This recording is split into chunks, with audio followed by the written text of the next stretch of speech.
Today we are not just reviewing a game, we are witnessing an East African classic from the round 3 of the KCB Open 2025. On the white side, we have Kenya's top star and tactical powerhouse Joseph Methu, who dominated the 2023 Kenyan Championship with an incredible undefeated 8.5 out of 9 score. Methu is more than a player, he's a scientist and a chess Olympian. He faces off against the Ugandan powerhouse candidate master Egesa Emmanuel, a well-known expert in the Karokan and the 2024 Som Open Easter champion. This Nimzo-Indian encounter quickly turns into a fierce metric fight where the Kenyan champion manages to leverage a space advantage to unleash a devastating Kingside attack. Watch how Methu capitalizes on every positional mistake to clinch a crucial victory against his higher rated opponent. Welcome to the center of African chess. Let's get straight onto the board.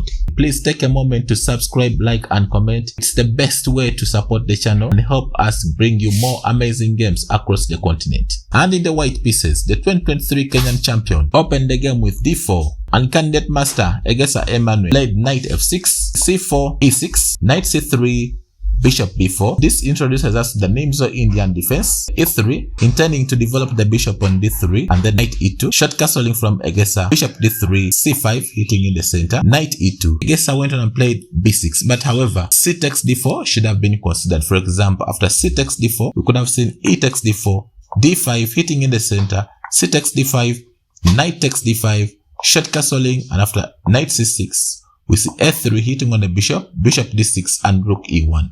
And this is a playable position. But however, after knight e2, Emma played b6 and we see short castling.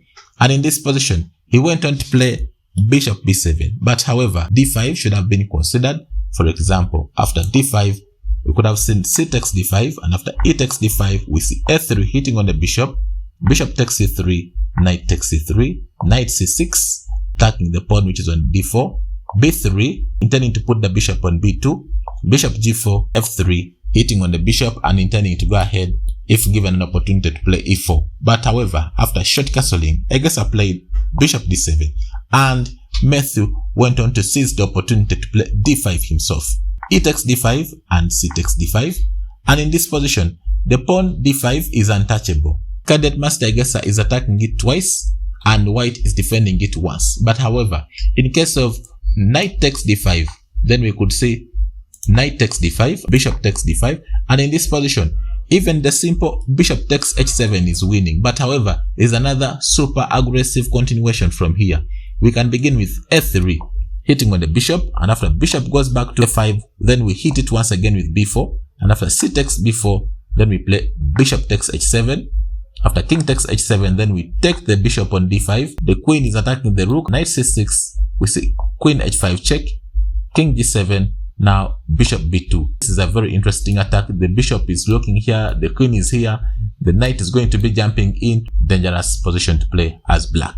But however, after pawn takes d5, candidate master didn't even bother to take the pawn on d5. He played d6, and now we see e4. After knight comes to d7, bishop f4, hitting on the pawn on d6. In this position, knight e5 should have been considered, followed by knight g3, bishop f5, h3, stopping any knight maneuvers, bishop c8, f4, s6, queen e2, rook e8, bishop comes to d2, and after knight takes d3, queen takes d3. This would be a playable position. But however, after bishop f4, he played queen e7, defending the pawn on d6.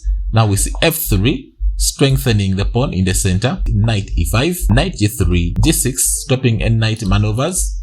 We see bishop g5, pinning the knight against the queen. Knight d3 should have been considered, followed by queen takes d3 and queen e5, hitting on the bishop instantly. But however, in this position, he played rook f8, bishop b5, hitting on the rook, h6, trying to deflect the bishop to move away from pinning the queen.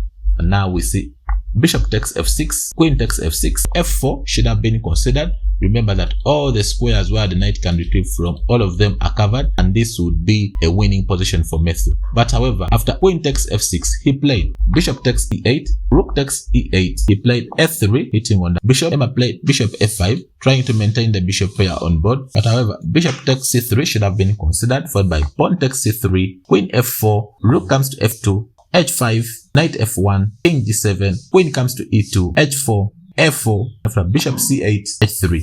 And a playable game for both of the players. But however, after f3, he played bishop f5, he played rook b1, and now we see bishop comes to a6, hitting on the rook, which is on f1. f4, Emma played knight d3, but however, knight c4 should have been considered. For example, after knight c4, e5, hitting on the queen, d takes e5, knight c4, and after queen d8, we could see rook f3, f5, knight takes f5, sacrificing the knight. Don't have even time to win the knight, because in case of pawn taking knight, then we could see rook g3 check, and after king f8, wherever you go, the queen will be coming in, and so many dangerous attacks will be in, even if queen takes pawn, but so many dangerous threats will be in the position. Emma played knight d3, and also opening the d4 square for the queen, e5, d takes e5, knight comes into e4, hitting on the queen, queen d8, we see f5 from Methu, rook f8, trying to oppose the rook on f1, but however, knight f4 should have been considered, and after b4, bishop takes f1, queen takes, c takes d4, and after a takes b4, bishop takes b4, rook takes b4, and now knight takes d5, f takes g6, g takes g6, rook b2. This would be a playable game for Emma, because knight is looking at e3, the queen is also looking at d4, intending to go ahead and check the king and win the rook. This would be a playable position for Emma. After f5, Emma played rook f8, pawn takes g6, and after f takes g6, queen g4, hitting on the pawn on g6, king h7, defending, rook takes f8, queen takes f8, queen d7 check, king h8, he played queen e6, and in this position, he played queen g8, rook f1, queen takes e6, pawn takes e6. Now you see the pawn is intending to go ahead and queen, and it was in this position after move 30 that Egesa Emmanuel resigned the game, because there's nothing you can do to stop that pawn. Thank you so much for watching, and I wish you the best of luck in your games.